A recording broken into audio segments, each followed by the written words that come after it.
Why don't you guys, I think you've been talking to some of these folks here, maybe give us an introduction on yourself and your background, and then I'll give the floor. Absolutely. So my name is Suitor. I am a realtor in our KW Oakville office. Most of my business happens in Hamilton and St. Catharines and Anchorage, and those are the areas I do a lot of my transactions in because I've quickly turned into an investment specialist. I do the odd residential deals, but the majority of my business is second suites, third suites, fourth buildings, and getting into investment properties. I actually refer a lot of my single family homes that are not in my direct vicinity out. The reason I'm in Oakville is to grow a team. So I've been a realtor for 3 years. My first year, first full year I did 17 transactions, second year I did 42. Right now we're at 48 and went somewhere between 80 and 100 this year. Team of 4, bringing on probably 4 or 5 more by the end of the year, just as long as I find talent. And I've really taken to my investing side. I've actually added 215 doors to my portfolio over the last year. So October 3rd last year I decided, that was actually my first closing last year, and I decided I was going to go heavy into investing, and I've added 82 properties to my portfolio in almost a year. So, yeah, not quite a year. Before that, I had experienced different investment strategies. I did a couple of new builds. I owned a student rental. I do some short-term rental Airbnb, duplex conversions, and then now my most recent purchase that closes in a couple of days is a 32-unit apartment building. So we have everything. I've done everything from a quick flip all the way up to the apartment buildings. And this has been something that has worked really, really well for a lot of my investors. So a lot of entry-level investors, someone has $200,000-$300,000 in capital, or they have $1 million and they want to do multiple properties. This has been a way that the multi-family conversions have been a way to recycle your capital. We will go primarily focused on the secondary suite, so kind of a bungalow, putting a basement legally in the basement unit. However, this PowerPoint, because of cash flows and limited cash flows and access to lift and where we're kind of getting after we see after repair value, which I'm sure you guys are seeing a lot in Toronto, we do alter this presentation a little bit more towards more units. More units tend to be lower expenses for property management or whatever other expenses you may run into. And so we have started to talk more about doing 3-4 unit conversions. I think we initially came in, so I was talking to Irene, and she said, you know what, we have a bunch of investors and agents that they can't find cash flow. And I mean, where I'm from, you don't invest in properties unless it's cash flow. And it's tough to do in Toronto. So we have this opportunity that whether you want to bring investors down that way or you have investors you want to send our way, whatever it may be, we're happy to pay the referral fees out if you want to just send them our way, or be the banker, I'll touch on that as well. Or if you want to kind of do the whole process from start to finish. I have brought Ken Beckendan with me. Ken is an architect and does some engineer drawings for me. And then he also knows the building code really well, so he'll touch on kind of the 10 things to keep in mind. A lot of the presentations do the top 10 areas to focus on when doing a legal conversion, so you guys get really educated on that portion. And then towards the end of it, I will go over some of the financing pieces, what we do with our power team back home. I didn't bring the whole team with us, but we do have a team to work with quite consistently. A couple of mortgage brokers, tons of contractors we have on call, and I like to have my clients come to me, or my referrals come to me, to say which contractor should I use, because I have 50 of them, but I know where they're all at. Most of them I've already given them a job and I know they're full, like they could take 1 crew or 2 crew or 4 crew or 10 crews. I know one of my contractors, for instance, he works with Starlight, so they just acquired him 1,000 units in Toronto. So he's basically swamped and not gonna move. What's Starlight? Starlight is one of that's a very large, like they have a really large holdings for apartment buildings. They bought a lot in Memco and Long Branch. Yeah, the big one right here in Avenue for all. So he does all of Starlight's renovations. He has over 40 full-time guys doing all Starlight. They turn about 200 units a year just for Starlight. So I know that he's got his crews that are doing Hamilton stuff, and they do really good renovations, although he gets pretty slammed now that they've just acquired the 1,000 units. He's basically in Toronto every day. Ken also has a construction company where he'll do the project management, and he has all the subs that come in. And the thing I always mention with Ken, and he knows this straight up, is that he won't be the cheapest person out there, but at the end of the day, you don't have to worry about it. So you're paying a management fee for Ken to go out and do it, but you can literally just say, hey Ken, I purchased this house, I want it to be a duplex, and that's it. He'll literally take it from start to finish. You can check up on it if you want, or not check up on it at all. And he'll send you full accounting, full details of all the invoices to make sure that everything's kind of kept within it. So there is a bit of peace of mind for that. So you may pay 10%, 15% more than if you were to try and manage it yourself, but what's your cost and what's your time worth. So that's a little introduction about myself. Do you want to touch on that at all, or? No, I think you pretty much covered it. All right, I'll jump right into it. I was having a couple conversations before we got started here about our legal suites. Like, is a second suite something that you guys see in Toronto? Usually what we're looking at is like 1,000 to 1,200 square foot bungalow, and they have a side entrance and preferably a little bit above ground so that you can get some natural light coming in. Is that something that you see quite often? Yeah. And does that ever cash flow here? No. Yeah, 2 units just won't. Okay, so we'll get into some examples of the cash flows you can expect in Hamilton, what you see each month, and if you can pull your equity out. We've got 3-bedroom bungalows with basement apartments in Barrie. Yep. They do cash flow. We are just in the process of needing to convert one of the legalize, because they've been in place for a while, and it looks like we had a tenant that wasn't happy that they didn't get the apartment, because the city came knocking. It's really funny you say that, because I actually just sold, I was on the phone in between my 1 o'clock webinar and just now this presentation with a seller that I have. He's a duplex in Hamilton, and there's a 3rd unit in the basement. It was zoned for 2 units, wasn't allowed for 3 units, there's not enough natural light for 3 units, but he just put the guy in there. The guy had his girlfriend start moving in and start living there. His girlfriend got upset because they were paying too much rent, said you should call the city. So they called the city, although they're in the illegal unit. They got kicked out. The city literally kicked them out because they weren't smart enough to think, oh, if I call the city and say we have an illegal unit that I'm living in, they're gonna kick them out. So, yeah. This was that obviously somebody, Yeah. yeah. So that was a little bit funny. You're going to see that Barrie is fairly similar to what you're going to see in Hamilton. Brantford is Ken's backyard. I personally would say avoid Brantford at this point in time because there's just no inventory at all. Yeah, that's the problem with Brantford. It's a very small, much smaller market, Yeah. so it's just tougher to find them and tougher on the refi just because there's not as many comps to pull from. That's our biggest challenge, yeah. And growing up in Niagara-on-the-Lake, I know the Niagara region, so St. Catharines, Niagara Falls, Thorold, Welland. Each of those cities have different bylaws. Niagara Falls is relatively easy to work with as long as you're in certain areas. Welland is very easy to work with. St. Catharines, most zones will only allow to 640 square feet in your basement apartment, which is like a bachelor. Why? No idea. You can apply We're for. starting to talk about maybe adjusting that, but it hasn't come through yet. Yeah, so you can apply for minor variance, but you apply 2 or 3 months. Welland has a whole gentrification plan. Their vacancy rate's below 1.5% right now. So they have to do it, and so Welland's become very easy to work with. And Thorold has a rental application, so you have to pay every year to have a rental property. Isn't Thorold St. Catharines? No. Oh, Thorold is kind of between St. Catharines and Welland. I thought it was all under St. Catharines. No, it's all under the Niagara region. Okay. The Niagara region encompasses Niagara Falls, Niagara Lake, Port Colborne, Fort Erie, Grimsby, Thorold, Welland. But no, Thorold is not St. Catharines. So yeah, we'll get into this. Here's the agenda. We're going to talk about what legal suites are, the difference between a legal suite and a duplex. We'll talk about the 10 things to consider. That's where Ken will take over. I'll jump in and do our mortgage broker piece on financing, who we work with, how we work with them, and what to expect. We'll go through the conversion process, some items to watch out for, and then a couple of numbers and examples at the end. All right? If there is any questions you guys have, we're in a smaller room, more than happy. Last time we did this, I think we had like 85 people there. So more than happy to have, it was the first one we had, and we had 85 people come. So we actually filled the bus and had 6 or 8 cars falling around. It was, Wow. we went on a street tour afterwards. It was really good day. So a little bit about me. My admin put this in, because she liked that I presented at the Right Club on Wednesday. And my mother always said I was a who, what, where, when, why, and how kid. And ultimately, the reason I share that now is because recently I've been told that curiosity is a sign of intelligence. So I like to kind of give myself a little ego boost at the beginning of the presentation. If you had asked me a year ago what's the longest distance I'd run, I'd say the 400-meter sprint. I would never think about doing a triathlon or half triathlon, Tough Mudder, or anything of the sort. And over the last 6 months, mindset has played a huge role in me getting through a lot of that stuff. So I did 2 mini triathlons this year. I just did Tough Mudder a couple weeks ago, and I just did an 8-hour mountain bike relay last year, or this last weekend. So it was quite fun. I've been an investor since 2008, started with student rental as I explained, been a realtor since 2016. So this is what the before looks like. I mean, this is actually a property we've seen that someone was living in. This is kind of that illegal second suite that we're talking about, where they just kind of stick someone downstairs. This is a real extreme. And this is what we aim to bring them to. So we kind of make these higher end units, and a higher end unit is usually going to be treated properly and treated better.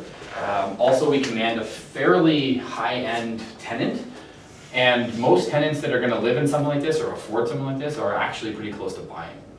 So one thing I personally take a look at when I'm doing rental properties is I want to make sure that tenant leaves in a couple of years, because it's tough to increase the rent the way that we can with a tenant in there versus not a tenant in there. So I like to see someone who's going to leave every 2 or 3 years.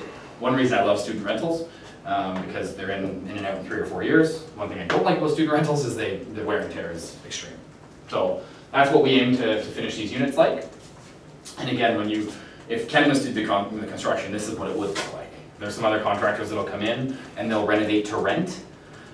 It's a battle that I constantly work with, because do you want to renovate for a high-end tenant and get your capital out? Because you also have to think of the refinance. Because a basement like this is going to command a 6 or 650 refinance, whereas if you renovate to rent, it may only be 550.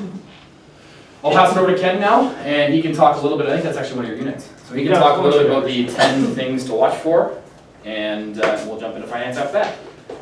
Okay, my name's Ken. I'm an investor as well. I live in Brantford, but we invest in Brantford and in Hamilton. And so we have about 50 units right now with our family that we own and rent out. And you know, we've over the years kind of started switching over to more you know, 2 units and 3 units and 4, just more density. So my background is in construction and architecture, doing drawings and permits for people, as well as managing our properties. So I kind of want to take you guys through basically the top 10 things that you do need to look for when you're going out and looking at a property, or if you're just browsing MLS or Realtor.ca, kind of looking at a potential property. These are things that you need to look for. Some of them are things that we do before we even go out to the property. Some of these things, you know, some realtors will send me the listing and they ask me to check in on the property and see if can we legalize this. These are things that I'm going and doing to make sure that, you know, we can or cannot legalize. With me, we do have, I am a hobby farmer, okay, so I live out in the country. We have 10 acres, we raise some alpacas, and we have about 34 animals. Wow. And we also, our family also owns the moving box, which is like a mini self-storage, and we have container storage as well, about 1,200 containers in the rental fleet. I think Dylan kind of touched on why we're doing second suites, obviously for cash flow. And we're just seeing more demand for smaller units, 2 bedrooms, 3 bedrooms. People can't afford a full single family home. Even in these smaller markets that we're operating in, such as Hamilton, Brantford, Welland, St. Catharines, people can't afford these full houses. They can only afford half the house, okay? So this is why we're here. We're here to, you know, provide more housing stock in the province here. And the province is slowly making changes, you know, simple changes to the bylaw and building code to help, you know, spur more of these types of legal units. You know, we're hearing in the news lately about some larger federal things that the government's trying to do to increase affordability, but those things take a long time to play out and actually see it on the ground. This stuff is happening right away. Okay, so the very first thing that we're looking for when we're looking to legalize is we have to check the zoning, okay? Because the zoning will tell us whether what we're planning on doing is permitted or not. You know, so we have to look for a zoning that will permit, you know, at least 2 dwelling units. And most residential zones will permit some form of conversion, but that's not always the case. And some municipalities have implemented like a specific second unit bylaw with certain criteria that you have to meet. Most times, like, so this is a little screenshot of Hamilton's zoning page. So when someone sends me an address, I go onto the city's website and I type in the address, and then it'll pull up a zoning map and tell me what zone it is. Is it a P1, H, J, HD, or whatever? You know, most cities will have a GIS map, which is an interactive map. Toronto has one as well. Every city has them, and some of them are better than others. But essentially, you know, more or less the same thing. So basically, we have to, you know, check the zoning and you know, figure out if any of these types of things are listed. Okay, a second unit, accessory dwelling, duplex dwelling, dwelling units plural, triplex dwellings, converted dwellings. These are all things that, you know, tell us that we can increase the density and add additional units. And then once you find out what the zone is, you know, if it's a R2 zone, you know, here's the permitted uses. There we go, we have duplex dwelling, okay? This one here, R3 zone triplex. You know, this particular city has a second unit dwelling bylaw. Some cities such as Hamilton have a residential conversion bylaw where you're allowed converting under a whole bunch of different types of zones, but you have to meet a certain requirement like lot area, unit size, parking. Those are the three big ones. The big thing on that as well, just kind of going back to that zoning bylaw, is really important to understand what the city calls a second suite. So what do they allow? Because you can walk in and apply for a duplex, and the city will deny it, although you're allowed a legal secondary suite. And so knowing, and it changes city to city, so knowing exactly what that city requirement is and making sure you do your homework in this capacity is extremely important. Because if you apply for something and you don't get it, it could be 4 to 6 weeks that you've waited to apply for that. Then you get declined, even though you're allowed to do another unit. It's just being called something different. So it's really important to kind of. That's a very good point. Like St. Catharines, for instance, we just had a project where you know, the difference between a duplex and a semi, you know, was basically either we needed a minor variance or we didn't, based on the regulations or like the requirements. You know, to me, you know, and to the average person, okay, it's 2 units is 2 units, right?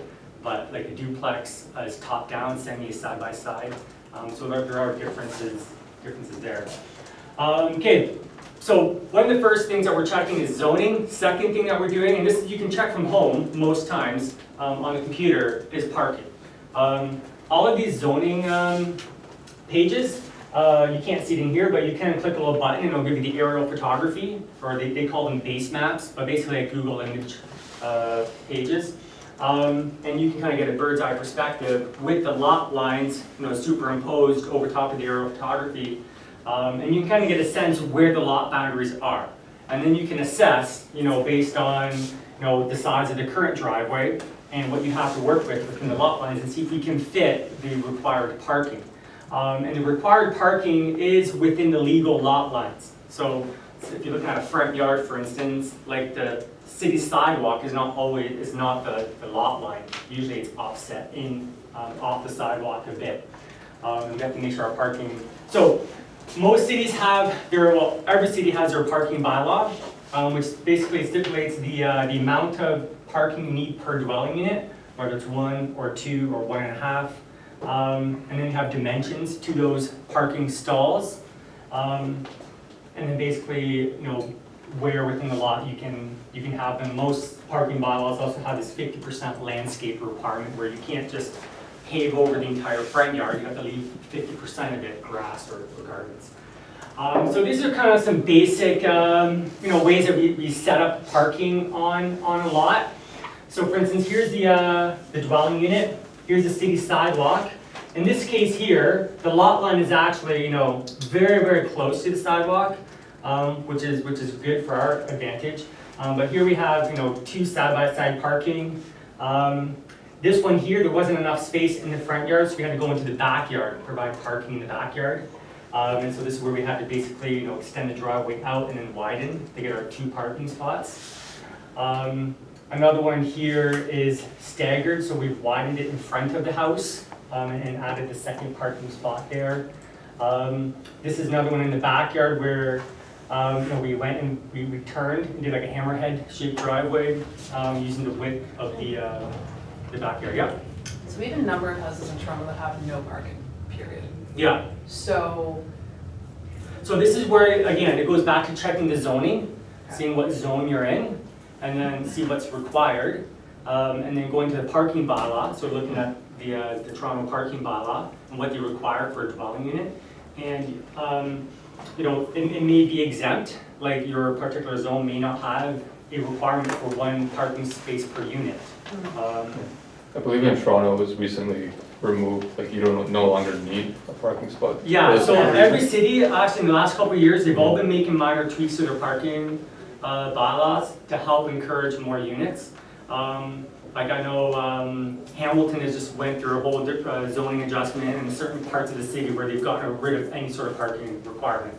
I know in the city of Brantford that we're doing some work in as well. They've recently adjusted all of their sizes to the parking stalls and maneuvering space to allow, more units. So same things apply, whatever city we're working in. It's hard for me to speak to every single city's zoning bylaw and parking requirement, but the same general rules apply.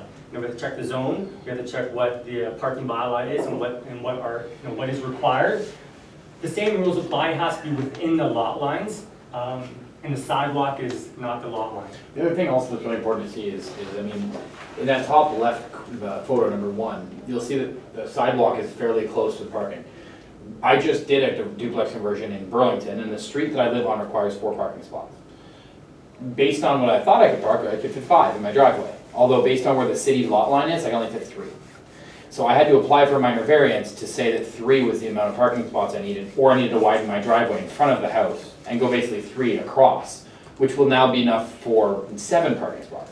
But because of where the city lot line is, that's something you can't see without actually looking online.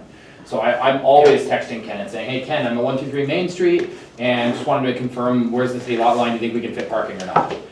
Because you need to make sure that there's a couple of areas that they won't actually allow you to apply for minor variance, and they won't give it to you. The majority of it's parking, and then Like parking is a very, very common minor variance application at the city.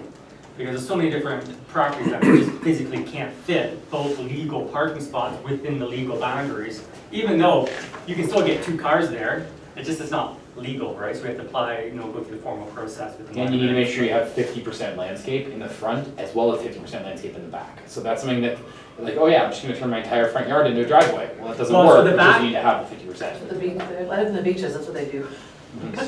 There's Yeah. there's not 50%. Yeah, and that's something that they. But that it's could be tough to also a get. zoning bylaw thing where they do, It's not required. yeah, it's not required. Yeah. Like, this is a general rule, like across a lot of municipalities, but, Toronto's a different, breed.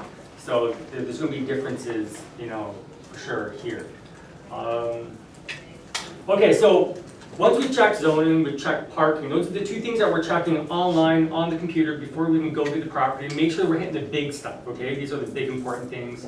If those 2 look okay, and even if parking looks questionable, we do know that we can go for minor variance for parking, potentially. It's an added level of risk, right? Because a minor variance is never guaranteed. So, you don't always want to base a purchase decision on a variance. It just is added level of risk. More savvy investors who understand the process a bit will take that risk because they know that the chance of it getting approved is very high. So no risk, no reward. But anyways, for a first-time investor, we don't really want to push them to a minor variance. We don't have to. Okay, so next thing that we're checking for is building code compliance. So the Ontario Building Code, lays out requirements for what is a legal dwelling unit. There's ceiling heights, there's room sizes, there's natural lighting, there's egress, there's fire separation, sound separation, lots of different things that we need to meet. Now, this stuff we can't get out of. Okay, we can't go and apply for a variance because our ceiling height's too low. Okay, if we can't meet the building code, we can't get a permit. If we can't get a permit, we can't get a legal dwelling unit. So this is where it's really important to make sure that we can meet these requirements when we're looking at a house. So the first thing I do when I'm looking at a property is, especially if we're looking for a typical conversion setup where we're trying to convert the basement or something into a unit, is I'm going down into the basement and making sure that we can meet our minimum ceiling heights. Yeah, question? Is that every city or is that also going? This is Ontario Ontario, Building Code. okay. This is across the province. So these are the rules that everybody has to follow across the province. Now, each individual building department can have their own kind of ruling in regards to some of the requirements based on their chief building official and conversations with their fire department about what they're going to accept and not accept. But these are the things that across the city we have to, or across the province we have to hit. A lot of the numbers that I'm referencing here is for houses that are older than 5 years old. So using a lot of Part 11 compliance alternatives, which basically allows for a lot of reductions in building code requirement. When we're looking at new construction or houses that are less than 5 years old, some of these numbers are higher, okay? But most things that people are investing in, especially rental properties, are going to be older than 5 years old, okay? Okay, so minimum ceiling height. So 6'8", okay, which is 80 inches. So that's what we need our finished height from the floor, so our floor finishing, to the finished drywall on the ceiling. We need 80 inches clear height for at least 50% of the floor area. So what does that mean? So every room, so like a living room, a bedroom, a kitchen, a dining room, the building code specifies a certain size of floor area. So we need at least 50% of that required floor area to be at 80 inches, okay? And then minimum height, so we're allowed a reduction in height for like a beam or ductwork that hangs down below that ceiling height. We're allowed to go down to 6'5", okay, 77 inches. And nothing less than that. So that's part 11, that's houses older than 5 years old. Those are the heights that we need to hit. So when we're looking at a house to buy, you know, we have to go down into the basement, we have to measure, we have to find a spot in the house where we can measure from the concrete floor to the underside of our ceiling joist and make sure that, you know, if we account for our floor finishing and our drywall on top of that, that we can still meet our 80-inch requirement. So when I'm looking at our clear heights, I'm looking for a joist height of like 82 inches minimum, you know, 81 inches, because by the time we hang resilient channel or 5/8 drywall, you know, we're doing our vinyl plank or whatever on the floor, you know, we're going to be losing some ceiling height there. So, because now, let's say your ceiling height is too low. Okay, well, it's a couple options. You know, again, the building code, everything's achievable with the building code, but not everything will be feasible from a financial perspective. Okay, so if we have low ceiling heights, well, we can solve that issue. We can lower the floor, right? We can jack up the concrete and we can maybe underpin and lower the floor to create height, or we can actually raise the house, right? We can jack up the house and add more block and raise it up. But it gets costly, right? So it doesn't always make sense on every purchase to do that. Some, if you get a super sweet off-market deal, wholesale deal, like, you know, 150 grand under market value or whatever, maybe you can afford to put some money into jacking up the house. Remember, we're in Toronto. It doesn't make sense, right? That's actually not accurate either. I did know of a property that was in Toronto, the one that Luke sold. A wholesaler sold it, and it was sold for $450,000 under market value. So it was sold for like 600-something thousand in Toronto. And who bought it? It was another investor that was going to go flip it, and it was an off-market deal that someone needed to get out by a certain time. So they had to have a 3-week closing, Where were we? firm deal, and had to be done. There So was probably no financing on it, so the bank didn't. Still shouldn't run in on it. it was private finance, yeah. It Somebody was sold just it. cash buy Yeah. and call it a day. Yeah, So exactly. there's some wholesalers that do find off-market deals. The stuff in Toronto doesn't come up as often. Yeah. Yeah, So, it is a, That was the one for the century. Right. I've seen a couple actually, so from you. Next time you see one, Well, let were us you know. able to buy it? I could have. So ceiling height, it's important because they're costly things to increase, okay? Like I know Alex Powell, one of our other investor friends, is on a project right now where we're lowering the floor like, you know, 4 or 5 inches. I'm just looking to get into one next week where we're actually lowering the concrete floor. So sometimes investors will look past the ceiling height and be like, forget it, it's not worth it, we can't meet minimum building code, I'm gonna pass on this house. Whereas other investors will look at that and say, well, here's an opportunity, nobody else is looking at it. You know, to get a legal unit here, you know, okay, it costs an extra 10 grand to lower the floor, okay, let's do it, you know, and they build that into their equation. The other things we can do as well, you know, talk about a flush beam or a. Yeah, I have that on my next slide here. We've got to rotate the photos on me. Anyways, if you can see that, basically what this is, the photo sideways, but basically what this is showing is Turn where your head to the right. we have a low beam, okay? So our minimum height, we need 6'5" underneath the beam. So in this case here, the beam is like 6'3", okay? And we can't actually finish it and still maintain our minimum height. So what we've done here is actually we've cut out that old wood beam and put a flush beam in. So a flush beam is when you take the beam and you put it up inside the floor joist, and then you hang the floor joist off with joist hangers. So this is a way that you can get your beam up and get your ceiling flush, and then, you know, again, maintain your ceiling heights. So this is really crucial, like in paths of egress, or if you're doing an open kitchen, living room concept where you want it nice and open, you don't want any bulkheads that are gonna be too low. You know, you can take out those beams, you can open up the spans, and, you know, get a higher ceiling. Quick question, to do that flush, you're actually taking the floor, you have to, it's pretty much a gut, because you're taking the floor off from above, right? No, it all happens from below. So you can have a finished unit on the main Okay. floor and the basement is gutted. And then you have to build temp walls or temporary support walls on Okay. the side of that beam to support the existing floor. And then you come in with the sawzall and you basically splice out all the joists. And then you slip in the beam Oh, and you and then fasten you do it. that, okay. And you take, Okay. then you take down your temporary support walls and then it's supporting itself. One big reason why we do things legally. Because if we're gonna do this illegally and we don't support it properly, or we don't put the proper number of the proper LVL or the proper beam in, that's something that I don't want my name on. Yeah, oftentimes you see like a yellow beam, that's an LVL beam.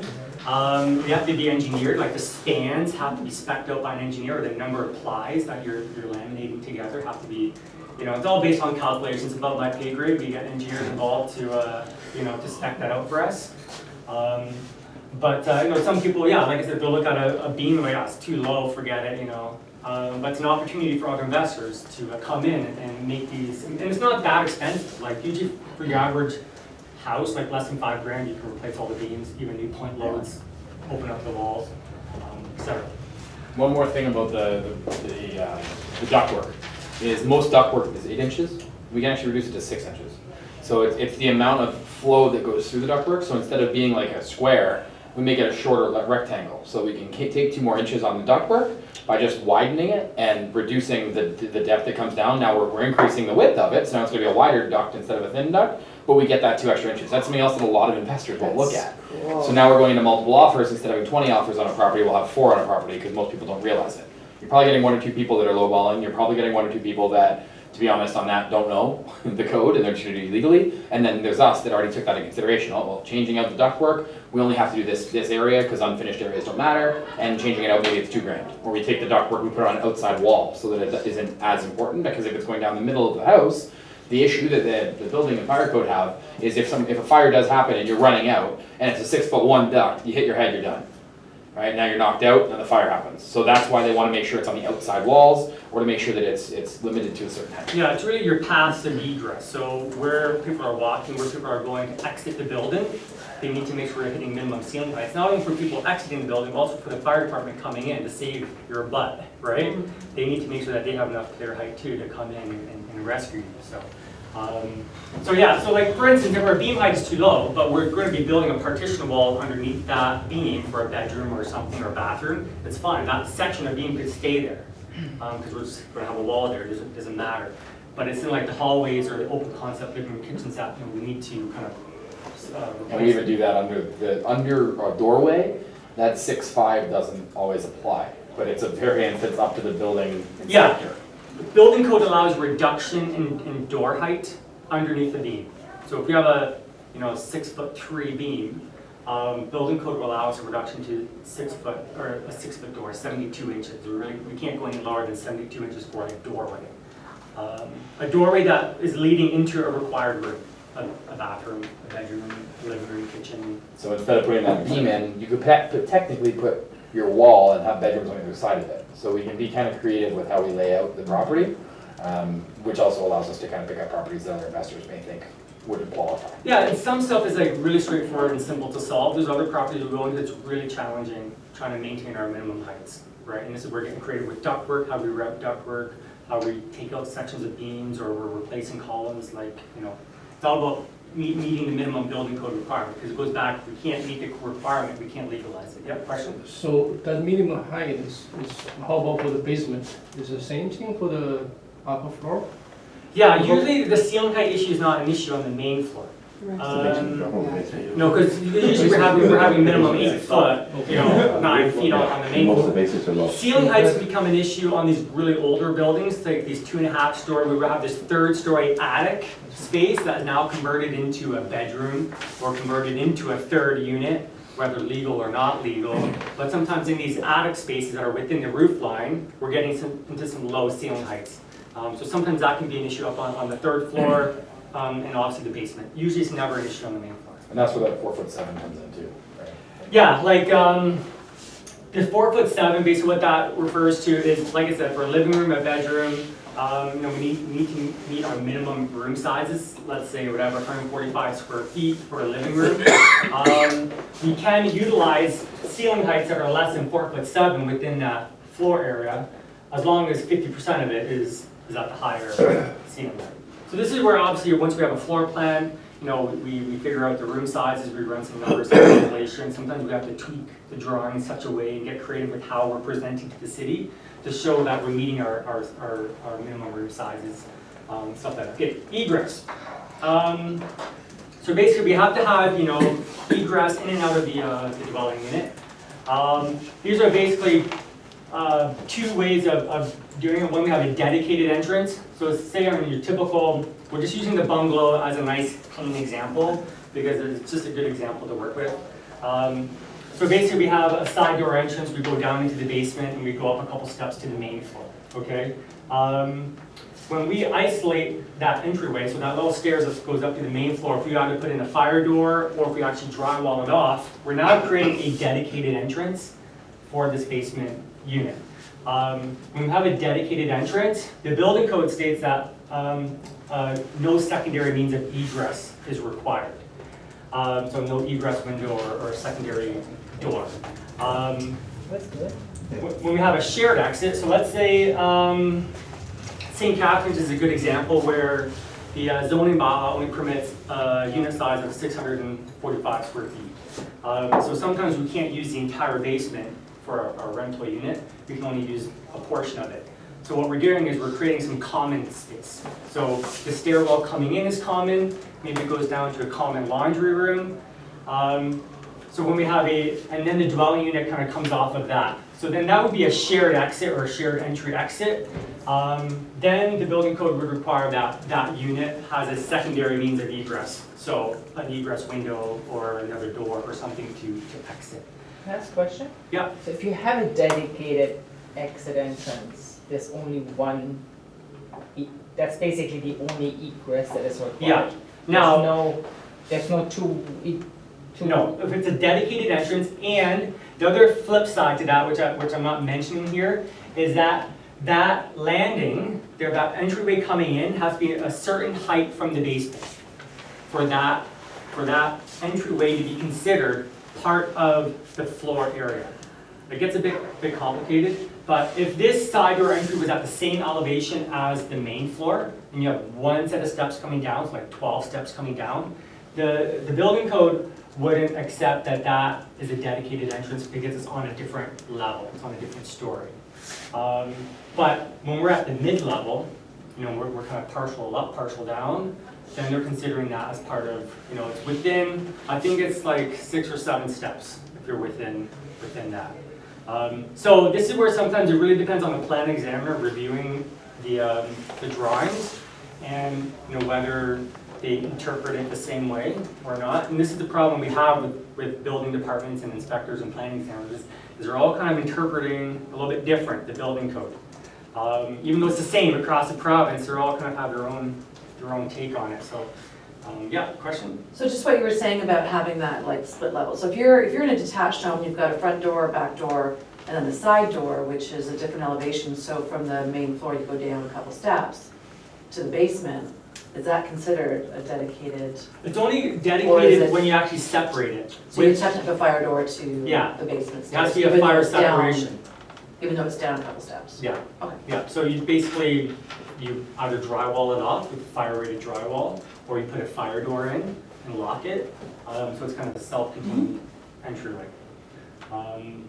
But big picture is that every dwelling unit needs egress, right? That meets the building code. And if it's in the basement, sometimes we need it, sometimes we don't, depending on the how it's set up.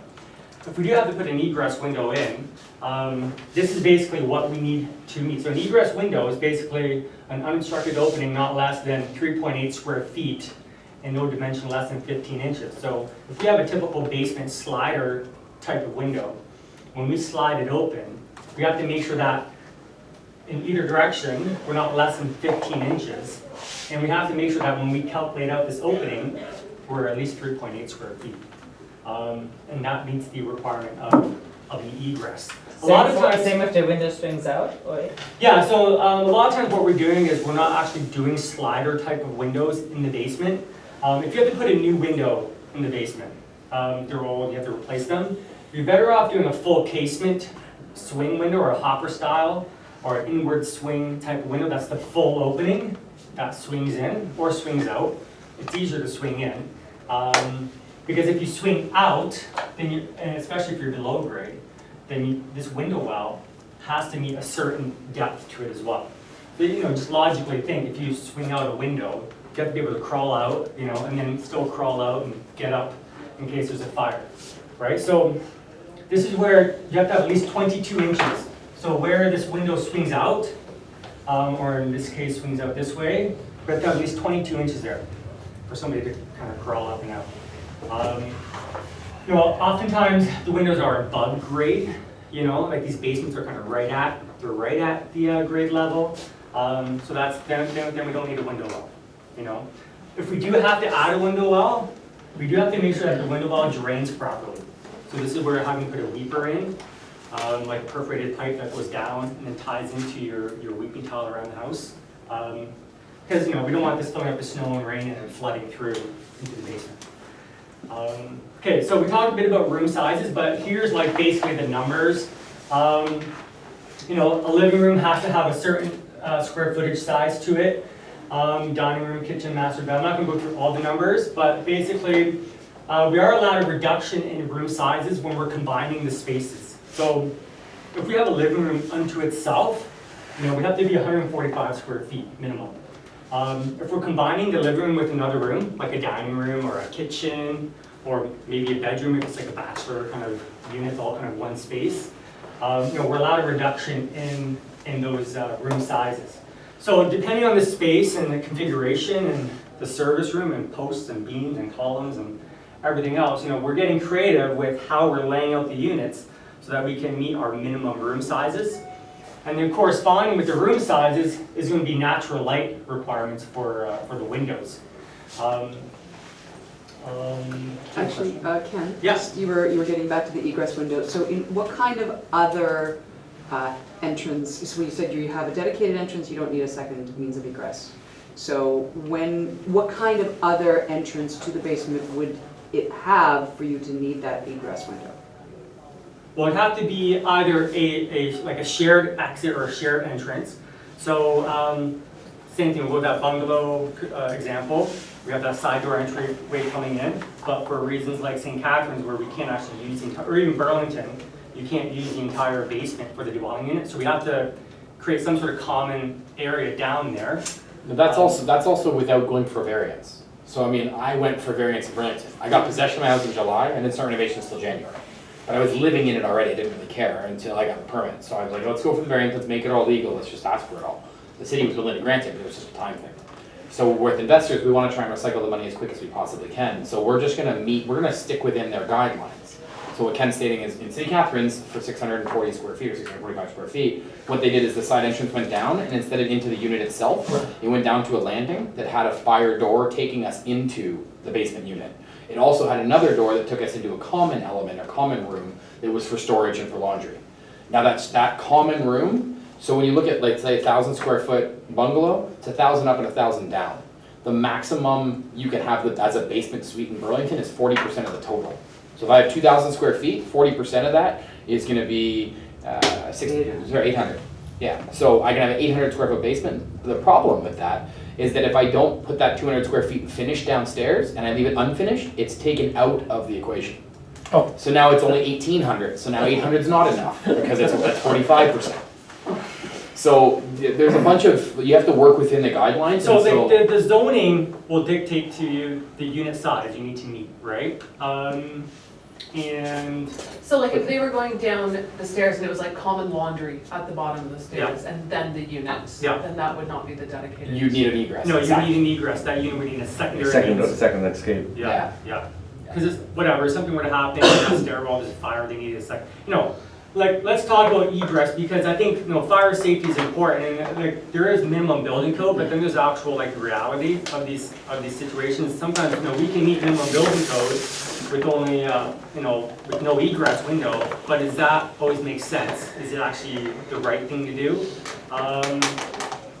Again, I tell my clients, like, look, when we have to replace a window anyways, if you have a really old window and you need to replace it, just order a full casement swing window. We can put a new window in and meet our egress at the same time, even though we technically don't need it. But, it does make for a safer unit, right? You'll get a lot of people that don't understand that. Like we already had a couple of questions in the room. I saw a couple of faces going, "Oh, really? When you don't need an egress." Everyone always assumes you need an egress for a second unit.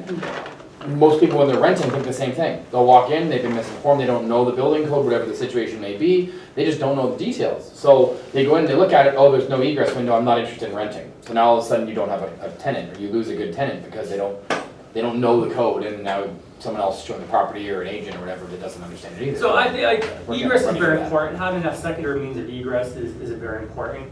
Depending if it's like, if you're buying something that's turnkey but not legal, let's say it's already done, it's all brand new windows, and it's a dedicated entrance, then yeah, like you're not gonna start going in and kind of replacing everything. But yeah, okay. Any other questions about egress? So every window has to meet that requirement, or just at No, least one? no, just one. Just So one, right? yeah, so when required by the building code that you need a secondary means of egress, at least one window in that whole unit has to meet this requirement. Two exits. Yeah, so it could be in a bedroom, could be in the living room, could be in a bathroom. It doesn't really matter. It just has to be in that unit. Now, logically, we try and separate them. So you're not putting your egress window right beside your dedicated entrance, right? Where there's a stackable laundry and a stairwell, right? Like then that doesn't make sense either from a safety perspective. So we try in opposite corners, right? Like if the stairwell's here, we'll put it over there in the bedroom or something, just so that they're opposite, just from a logical perspective, right? But the building code doesn't state a limiting distance or anything between egresses, so you could put it right beside each other. But yeah, no, this is a very, common myth about every unit needs an egress window. It's not always the case. Okay, we talked a bit about room size. Minimum room size is pretty straightforward. Again, we can get creative with how we're presenting to the city the floor plan, and stuff like that to make sure that we're conforming with all the requirements. Question about room size. Yeah. Do you have to have a dining room? Every dwelling unit needs a dining room. Okay. Yeah, we have to, on a floor plan, we have to at least label a room or combined room to be kitchen, dining room together. But we have to actually show a label that's called a dining room. If we don't, if we just show a kitchen and a living room and a bedroom, the plan examiner will be like, I need a dining room. Show me where you can put the dining room. And this is where we're combining kitchen, dining room as one room. So eating kitchen, would that, as long as there's a dining area, would something like that work? Or Yeah, so for instance, like a kitchen, we need at least 40 square feet for a kitchen. It's not that much space. We're talking 4 feet wide by 10 feet long, right? So basically the bank of cabinets, is the kitchen area. The dining room is a bit bigger. So like, a dining room unto itself is 75 square feet. If we combine it with a kitchen, we're down to 35 square feet, right? So this is where oftentimes, 40 plus 75 square feet, like that's one room, 7.5 by 10. We can call that both the kitchen and the dining room. But a dining room requires a window, and a kitchen doesn't require a window. So I'm just going to skip this point for a sec. We'll come back to it. But every required room needs a certain amount of natural light, or a window. And the calculation is based off of the window glass area. So the glass, not like the framing, not the vinyl, not the rough masonry opening, it's the actual glass area. So for a living room, we need 5% of that floor area. So we need to be either one of these two dimensions for our minimum room size, either 145 or 118. And so when we're measuring up a window, we gotta make sure that we're at least 5% of that floor area. Same thing with the dining room. The dining room needs 5%. Now a kitchen, you'll see, a kitchen doesn't require a window.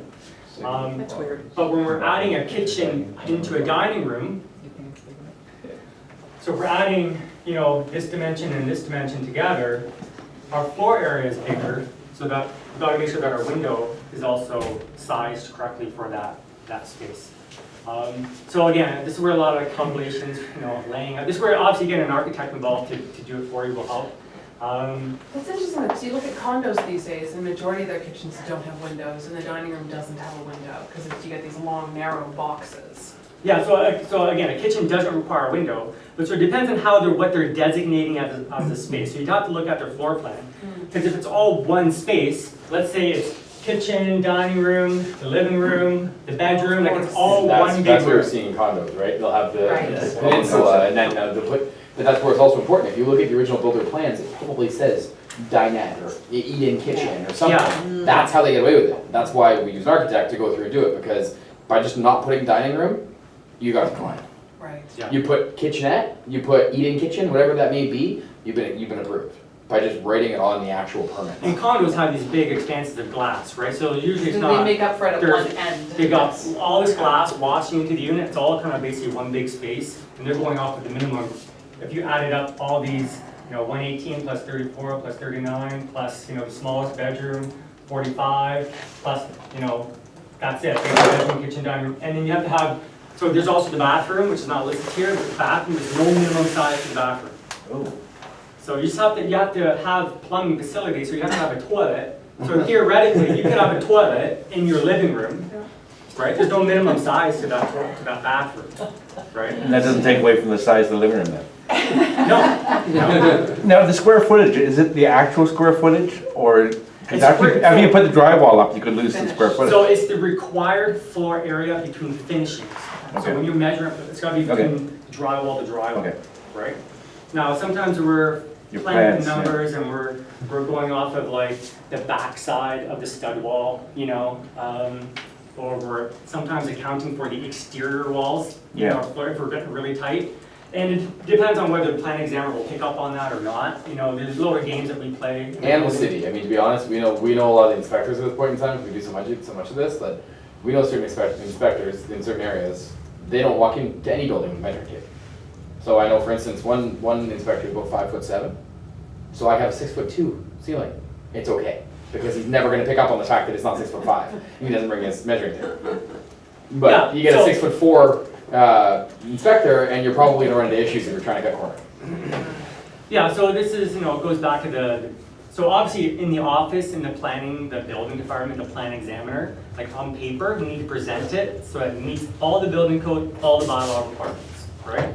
And sometimes, we can play a game with them as far as, within reason, And then once it's issued, then there's the building inspector you're dealing with, right? And so it's really up to them to make sure that everything is conforming to the building code and to the plans, right? And there's obviously, we're all human, like they're not out there inspecting every single thing, they're not rerunning all the calculations, because the plan examiner did that already. So they're trusting that the drawings are being built according to the plans, that the plan examiner reviewed and made sure it meets the building code, and that the architect did and signed off on and everything. Okay. And so again, going back to ceiling heights, the 50% of the required floor area is based on these dimensions, right? So 50% of 145 square feet, we have to be at the 6'8" height. So it's not based on the actual size of the room? So it's based, well, this is the actual size of the room. But say I have a living room that's bigger than that, so then, Yeah, so it goes off the actual size of the room. These are the Okay. minimums that we Okay. need to maintain. So your living room could be 500 square feet, right? But you still have to make sure that 50% of that 500 square feet is at that, that main ceiling height. Is there any grandfathering for old suites that might not have the bare minimum ceiling heights? Yes, so for instance, I have a client that just bought a triplex. It's, in the city, it was only a legal duplex. But it's been operating as a triplex for 40 plus years. So we went to them and said, it's been operating as a triplex for 40 years. This guy owned it, he bought it as a triplex initially, and it took the city supposed to be 15 days, it took them 17 days, business days. And they approved us and they gave us the new permit issuing stating that it's a legal triplex. So legal non-conforming triplex. So now we're able to go in and do renovations and keep it as a triplex. If we change it to a duplex or a 4-unit, then we have to meet the new code. But by keeping it as a triplex and just leaving it as Well, it is, that's where. It's a bit confusing here because zoning, let's say there's a legal triplex in 1950. And then, in 1995, they changed the bylaw. And now that they changed the rules and now you're not allowed triplexes in that area anymore. Well, that was legal at the time, it existed, so it's now legal non-conforming. So that's the zoning. When it comes to the building code, whenever we're applying for a new permit, or we're gonna do new renovations, or if we're gonna tear something out that's existing and rebuild it, we have to build it up to the building code. We're not allowed reductions in, like there's reductions built into the building code for older houses.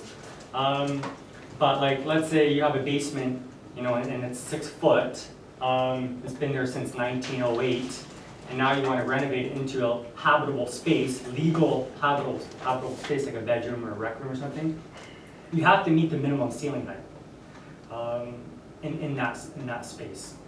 Because if you can't meet minimum building code, you can't get a permit. So, or you can't close your permit. Like say we fudge the number on ceiling height, and then the inspector comes in and says, well, that's not accurate. Your ceiling height's only 6'2", you know? They can't close the permit. So you kind of sit in the situation where you have an open permit because the building inspector can't sign off because we're not conforming with everything. So the insider is like, okay, well, what do? You just leave with an open permit, you know? Or you rip it out and you leave it, you know? So it's really important to make sure we can meet minimum building code, so that we can close permits and that we can, you know, get your legal status and all that kind of stuff. There is a lot of grandfathering rules or these non-conforming rules on the zoning side, but on the building code side, if we can't meet it, we can't get the permit or we can't close the permit. Well, it makes sense, because it's a fire safety thing. Yeah. Standards have changed, It's a safety issue. It's Yeah. not just like, Yeah.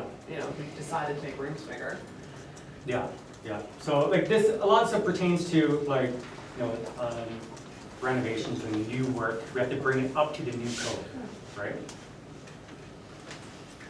Okay, so each dwelling unit needs plumbing facilities. So we need to have a kitchen sink. We need to have laundry facilities, or basically at least a place to hook up laundry facilities. So you don't have to provide the stackable washer and dryer, like the actual appliances, but we do have to have rough-ins, you know, for that. And laundry is only, it's really not the dryer, it's really just the washing machine. We have to have plumbing for the washing machine. The dryer, there's no building code thing that stipulates you have to have a dryer. People can hang their clothes, right, or put it out the window or whatever. But basically we have to have the hookups provided, and we have to have a bathroom. You know, like I said before, we have to have a toilet, a bathtub, or shower, and a vanity. So you have to be able to go to clean yourself, to wash your hands. Well, you have to have a washing machine? No, you have to provide the hookups for it. You have to provide a place in the dwelling unit, or the dwelling unit has to have access to laundry in order for it to be a dwelling unit. So let's say in a condo or something, let's say you don't have laundry in your unit, but you probably have access to a laundry facility in the building somewhere, like a common laundry area in the basement or something. So sometimes with these triplexes that we're doing, we're not putting laundry in each unit, but we're making one area in the basement or at the back or something a common laundry. So all those dwelling units have access to laundry. So you have to provide access to laundry or laundry within The laundromat down the street. What happened to that? Yeah. So, and in the bathroom, like I said, you know, there's no minimum room size to the bathroom. So you could have an open concept bathroom kitchen, you know, if you wanted to. Very European. Yeah. European, all right. So this is where like a lot of these tiny homes and these micro suites and that type of stuff, if you take all the absolute minimums of the building code, you can have a really, really tiny unit that basically meets everything with the building code, right? This is where we're getting to these really tiny condos and stuff like that. Okay, we talked about a bathroom doesn't need natural light, so we don't need a window. But you have to provide ventilation for a bathroom. So if you do have a bathroom, if you don't have a window, then you have to mechanically vent that. So you have a bathroom fan in your bathroom. Okay, how much time do we have? Are we still good for time? Yeah. Okay. Fire and sound separation. Okay, so these are two areas that a lot of people struggle with. A lot of contractors struggle with it.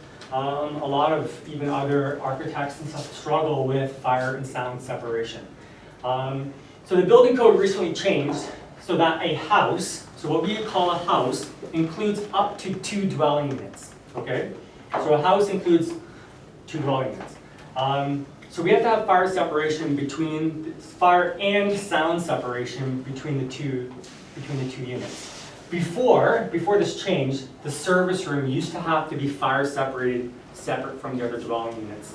But that's no longer the case, so I don't want to confuse you with that. What's defined as a A service? service room is the mechanical room, so where you have the furnace, hot water tank, hydro panel, whatever, like usually it's the mechanical room. Most places it's the furnace room where the furnace is. Electrical isn't beside the furnace in general? No, like the electrical, sometimes it could be in the service room, sometimes it's in the living room or in a bedroom. It doesn't really matter what the panel is. You just can't have the panel in the bathroom. But the service room is the mechanical, is the furnace, where the furnace is located, etc. So this is when we start talking about going to 3 or 4 units. This is where sometimes fire and sound separation can change. Because once we have more than 2 dwelling units, so now we get to a triplex or a 4-plex situation, that service room, that mechanical room needs to be fully fire separated, including the ceiling. So you have to 5/8 drywall the entire space. Okay, so I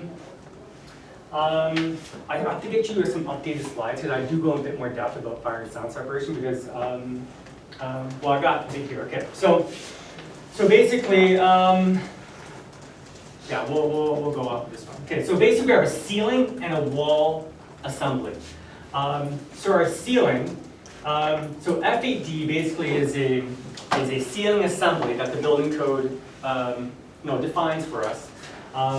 That basically lets us meet a 30-minute and STC 50. This is under Part 9 of the building code with interconnected smoke detectors. Okay, so what does that look like? So basically, so here's our ceiling joist, okay? So we have 2 bats of Roxol Safe and Sound inside the joist. Then we have, you can't really see here, but we have a little resilient channel on the joist. And then we're installing our 1 layer of 5/8 Type X drywall, which is a fire-rated drywall. So this meets both the fire separation and the sound separation. So we have to meet a sound separation of STC 50. Okay, so what that means, it's a sound transmission rating for noise going between the 2 units. There's some company out there that does fire ratings and sound testing, and they come up with this rating system. The building code has defined wall assembly and ceiling assemblies that tell us, what the fire rating is, what the sound rating is. So this is the absolute minimum ceiling assembly that we can install that meets both those requirements. So it's not just fire rating, it's also the sound rating. When did the sound rating come into being? When did it get Yeah, implemented? how long have we had the sound rating? It's a good question. I don't know when that came about. Yeah, I haven't heard of that. Before 2012. Yeah. Pardon? At least 2012. Right, but I think maybe at 2012, because sound ratings were never an issue in the past. Like, it was never anything that was discussed or Yeah. requirement. I don't know when, like, the building code gets amended every year, and there's changes to it. Like, the last big overhaul was 2012, and they've been amending it every year. And now they're gonna come up with another one, but. Something else to make it harder. Now it's not about getting away with the Ontario code and just going all national code, but, National code would also be 6'1" in the ceiling height for the basement. That's what it yeah, says. question? Is that assembly there, is that for part 9 and not part 11? This is part 11, okay? Part That's part 9 requires 45-minute fire separation, so a higher level. So what fire separation do you have in that assembly? Is that so- only 30 minutes? Yeah, so this is basically a 30-minute fire separation, which is permissible under part 11. So basically part 9 is one of these little sections in here, and basically says we need a 45-minute fire separation between dwelling units. But for houses that are older than 5 years, they allow a reduction, which is called a compliance alternative. They allow it to be reduced to 30 minutes for an older house, okay? So this is 30 minutes right now. Okay, so then that's the ceiling, and then we have a wall assembly. So when we have a shared wall, say here's one dwelling unit, the other room is another dwelling unit, we gotta make sure that that wall also meets a fire separation and a sound separation. So this could be a stairwell that's separating 2 units. in a semi, where you have a side-by-side unit, it could be that shared semi-wall. Again, we gotta make sure that, again, we're meeting a 30-minute fire separation and STC of 50. Now here, so basically we're following W4A. Now, with the wall assembly, the very first wall assembly that actually surpasses the 30-minute fire separation and the STC 50 is actually one that has a double layer of 5/8 drywall, which actually brings us up to a 1-hour fire rating and an STC of 51, so it actually exceeds the minimum code, but it's actually the very first wall assembly that we can use. And like I said, a little note here, there's no Part 11 compliance alternatives for reduction in the vertical. I don't want to confuse you guys too much with all this stuff. Okay, so the wall assembly. So let's say this is one dwelling unit. This could be the service room. This could also be the secondary dwelling unit. But basically, we have a double layer of 5/8 on the one side of the wall with resilient channel. We have our insulation inside the joist, and then we have another layer of drywall that goes right up to the subfloor, and that kind of isolates the fire separation. It gets fire separation and sound separation gets a bit complicated and technical as far as how it's assembled. This is where a lot of contractors struggle with it. Yeah. Is this like in the case that you don't have interconnected fire alarms? Like this, if you do. Yeah. So when we have interconnected smoke detectors. So this is where we're allowed to go to a reduction in a 15-minute fire separation with interconnected smoke detectors. So when we put interconnected smoke detectors, it allows for a lot of reduction in fire separation requirements. The problem, so a good example when we're doing this is if we have an existing apartment, we want to now legalize it, but we're not going to fully renovate the unit. We're going to put interconnected smoke detectors because building code will allow us a 15-minute fire separation. Which, there's another document that we can reference that shows that existing drywall meets the 15-minute fire separation. However, we can get away with that and meet the minimum 15 minutes, but we're still not meeting the STC 50 rating, right? So this is where, depending on the city that you're working in, like Hamilton is a good example of this, where they'll accept interconnected smoke detectors and get us down to a 15-minute, and they'll overlook the STC 50 rating. They'll overlook the sound rating because they're more focused on the health and safety of the occupants. So they'll, and they don't want to put undue hardship on people to renovate and to bring things up to the new code, right? So this is where Hamilton has a certain agreement with between their chief building official and the chief fire, the fire department, basically allowing that. That's Hamilton. Now, if this was Barrie or this was Brantford, well, Brantford's accepting this too now, but like other St. Catharines, for instance, won't accept that. They'll make you pull down that ceiling and insulate it to meet the sound rating.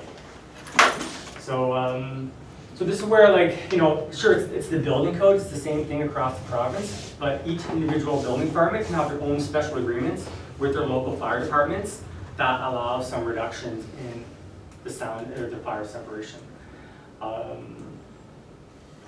Okay, so another thing, going back to, again, the picture of sideways,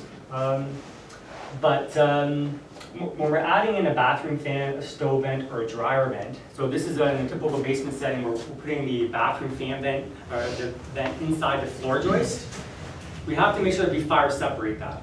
We have to put 5/8 drywall, we have to line that joist cavity, because these things aren't exempt from the fire separation. You guys tracking along okay? I know building code stuff is not, it's not that sexy topic to talk about. It can be a bit confusing. It takes a long time to get there. It takes multiple projects to do over and over again to kind of fully understand all of the requirements. This is where obviously, working with a professional will help guide you through, working with the proper contractor who knows the building code, and especially with conversion work, working with a contractor who understands conversion and fire and sound separation, because those are the two biggest hurdles that a lot of contractors, they don't know. Like you can hire a contractor who finishes basements, but that's a completely different animal than doing a legal conversion. And it all goes back to fire and sound separation, make sure you get your separations in properly. And a lot of people get denied or fail their building inspections at this stage because they don't have the proper fire separations in. Okay, so going back to sound, so in these duplexes, multi-unit dwelling units, sound is the #1 issue that we face, right? Complaints from a tenant about noise transfer, hearing the footsteps upstairs, hearing talking through the walls.